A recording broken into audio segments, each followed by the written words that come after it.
मेरे प्रिय भक्तों, मोक्ष कोई कल्पना नहीं बल्कि आत्मा का परम सत्य है। मोक्ष का अर्थ है जन्म मरण के अनंत चक्र से मुक्ति, कर्मों के बंधन से स्वतंत्रता और शिव चेतना में पूर्ण विलय। जब आत्मा यह पहचान लेती है कि वह केवल शरीर नहीं बल्कि अनंत, अविनाशी और शुद्ध चेतना है, तभी मोक्ष का द्वार खुलता है। शिव ही मोक्ष के मूल आधार हैं, क्योंकि शिव का अर्थ है जो शाश्वत है, जो कल्याण स्वरूप है, जो समय, मृत्यु और कर्म से परे है। उपनिषद कहते हैं, शिवोहम अर्थात मैं शिव स्वरूप हूँ। यह बोध ही मोक्ष का प्रथम सोपान है। मनुष्य अज्ञानवश स्वयं को शरीर, नाम, पद और संबंधों तक सीमित मान लेता है और यही अज्ञान कर्मों का बंधन बन जाता है। भगवद गीता में कहा गया है, अविद्याया मंतरे वर्तमानाः स्वयं धीराः पंडितम मन्यमानाः, अर्थात अज्ञान में फंसा मनुष्य स्वयं को ज्ञानी समझता है और बंधन में पड़ जाता है।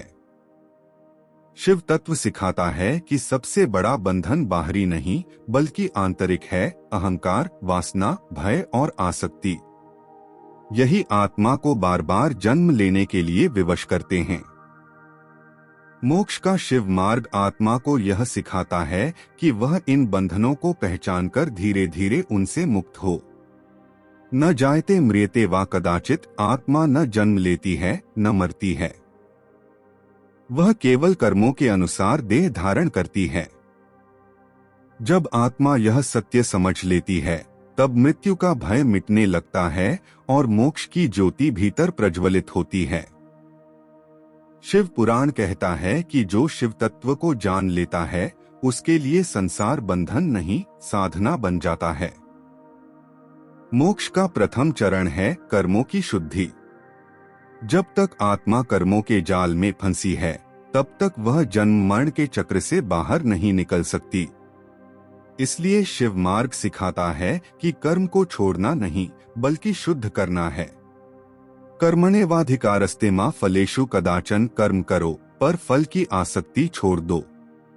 जब कर्म अहंकार और स्वार्थ से मुक्त होकर किया जाता है, तब वह बंधन नहीं बनता बल्कि मुक्ति का साधन बन जाता है।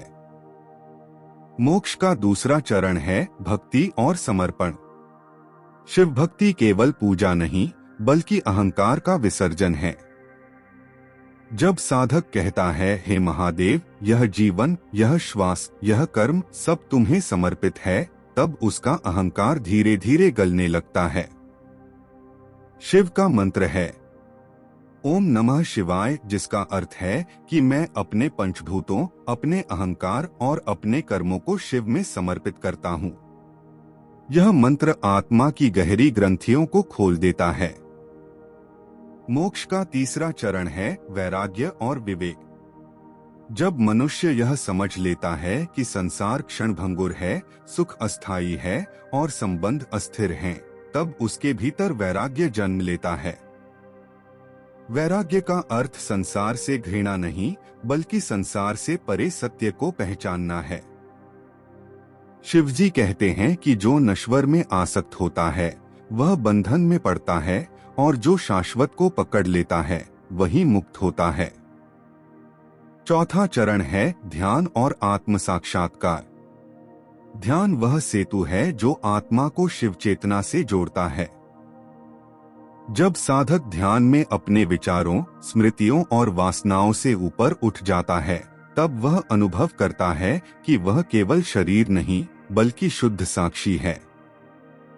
उपनिषद का महामंत्र है अहं ब्रह्मास्मि, मैं ब्रह्मा हूँ। इसका अर्थ है कि मैं जन्म, मृत्यु, कर्म और बंधन से परे हूँ। जब यह अनुभूति स्थिर हो जाती है, तब मोक्ष की पहली झलक प्राप्त होती है। मोक्ष का पांचवा चरण है कर्म बंधन का क्षय।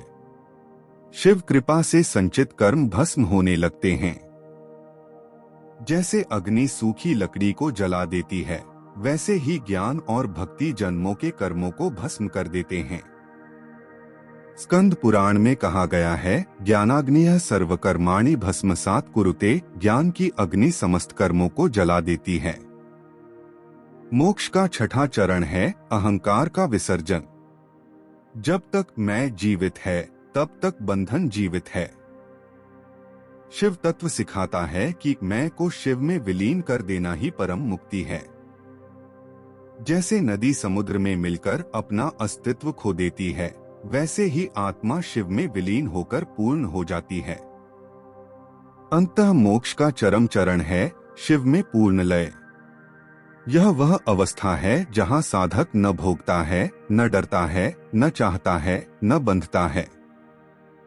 वहाँ केवल शुद्ध चेतना शेष रहती है, शांत, अनंत, प्रकाशमय और मुक्त। शिवजी का उपदेश है कि मोक्ष दूर नहीं, वह इसी क्षण उपलब्ध है, यदि मनुष्य अज्ञान, आसक्ति और भय को त्याग दे। जब साधक यह जान लेता है कि वह स्वयं शिव स्वरूप है, तब जन्म मरण का चक्र स्वतः समाप्त होने लगता है।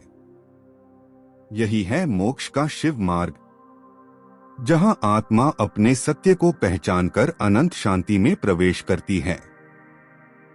मोक्ष का शिव मार्ग केवल दर्शन नहीं, बल्कि एक जीवित अनुभव है। यह वह यात्रा है जहां आत्मा धीरे धीरे अपने बंधनों को पहचानती है, उन्हें त्यागती है और अंततः शिव चेतना में विलीन हो जाती है।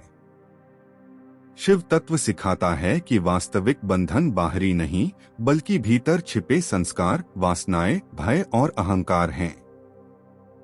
जब तक मनुष्य स्वयं को देह, नाम और भूमिका तक सीमित मानता है, तब तक वह कर्मों के जाल में फंसा रहता है। लेकिन जैसे ही वह यह समझ लेता है कि वह केवल शरीर नहीं, बल्कि शुद्ध साक्षी चेतना है, तभी मोक्ष का द्वार खुलने लगता है। उपनिषद का वाक्य है, तत्त्वमसि तू वही ब्रह्मा है। इसका अर्थ है कि आत्मा और शिव में कोई भेद नहीं, केवल अज्ञान का आवरण है। शिव मार्ग का अगला चरण है शिव कृपा की प्राप्ति। मोक्ष केवल साधना का परिणाम नहीं, बल्कि अनुग्रह का भी फल है।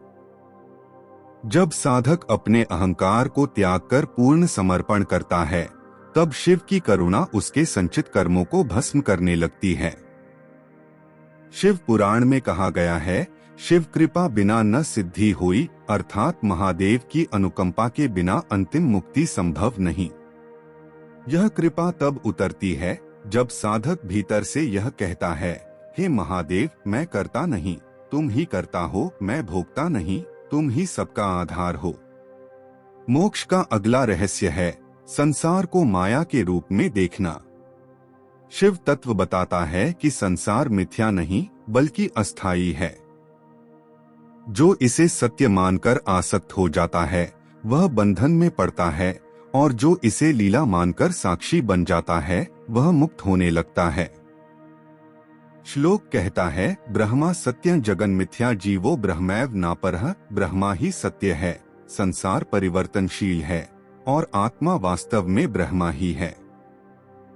जब यह बोध स्थिर हो जाता है, तब सुख दुख, लाभ हानि और मान अपमान आत्मा को विचलित नहीं करते।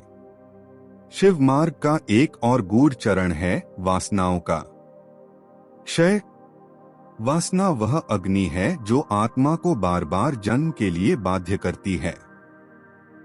जब तक इच्छाएं जीवित हैं, तब तक पुनर्जन्म की संभावना बनी रहती है। शिवजी कहते हैं कि इच्छाओं का अंत ही मोक्ष का द्वार है। जब साधक यह देख लेता है कि इच्छाएं उसे बांध रही हैं, तब वह धीरे धीरे वैराग्य की ओर बढ़ता है। यह वैराग्य संसार से घृणा नहीं, बल्कि आत्मा के सत्य की पहचान है। मोक्ष का अगला चरण है समत्व और निर्लिप्तता। भगवद गीता कहती है, समत्व योग उच्यते, संभाव ही योग है। जब साधक सुख और दुख, प्रशंसा और निंदा, लाभ और हानि में समान रहता है, तब वह कर्म बंधन से ऊपर उठने लगता है। शिव मार्ग सिखाता है कि जो कुछ घट रहा है, वह शिव की लीला है। इस भाव से जीने वाला साधक न दुख में टूटता है, न सुख में अहंकार करता है। मोक्ष की दिशा में एक महत्वपूर्ण सोपान है गहन ध्यान और समाधि। ध्यान वह द्वार है जहाँ विचार शांत होते हैं, अहंकार ढीला पड़ता है और आत्मा अपने मूल स्वरूप का अनुभव करने लगती है। जब साधक ध्यान में प्रवेश करता है तब उसे अनुभव होता है कि वह विचार नहीं, वह स्मृति नहीं, वह शरीर नहीं, बल्कि शुद्ध चेतना है। यह अवस्था ही समाधि का प्रारंभ है। शिव सूत्र कहते हैं कि जब मन पूर्णतः शांत हो जाता है तब शिव तत्व स्वयं प्रकट हो जाता है। समाधि में आत्मा कर्मों के बीजों को भस्म होते हुए देखती है। वहां न भूत रहता है न भविष्य, केवल शाश्वत वर्तमान शेष रहता है। यही मोक्ष का द्वार है। मोक्ष का अंतिम रहस्य है अहंकार का पूर्ण विसर्जन। जब मैं का भाव समाप्त हो जाता है तब केवल शिव हूं का बोध शेष रहता है। श्लोक कहता है शिवोहम शिवोहम, मैं शिव हूं। इसका अर्थ यह नहीं कि आत्मा शिव बनती है, बल्कि यह कि वह सदा से शिव ही थी, केवल अज्ञान के कारण स्वयं को सीमित मान बैठी थी। जब यह भ्रम टूटता है तब जन्म मरण का चक्र स्वतः समाप्त हो जाता है। तब आत्मा को कोई भय नहीं रहता, कोई इच्छा नहीं रहती, कोई कर्म बंधन नहीं रहता। वह केवल शांति, आनंद और अनंत चेतना में स्थित हो जाती है। शिव कृपा से साधक यह अनुभव करता है कि वह न आने वाला है न जाने वाला है, वह सदा से है और सदा रहेगा। यही परम मोक्ष है। यही शिव मार्ग की पूर्णता है, जहां आत्मा अपने सत्य को पहचानकर शिव में विलीन हो जाती है और वहां न कोई प्रश्न बचता है, न कोई बंधन, न कोई पीड़ा, केवल अनंत शांति, अनंत प्रकाश और अनंत शिवत्व शेष रहता है। हर हर महादेव, जय महाकाल। ऐसे ही भक्ति, कथा और उपदेश से भरे वीडियो के लिए हमारे चैनल को सब्सक्राइब करें और भक्ति की इस यात्रा में हमारे संग जुड़े।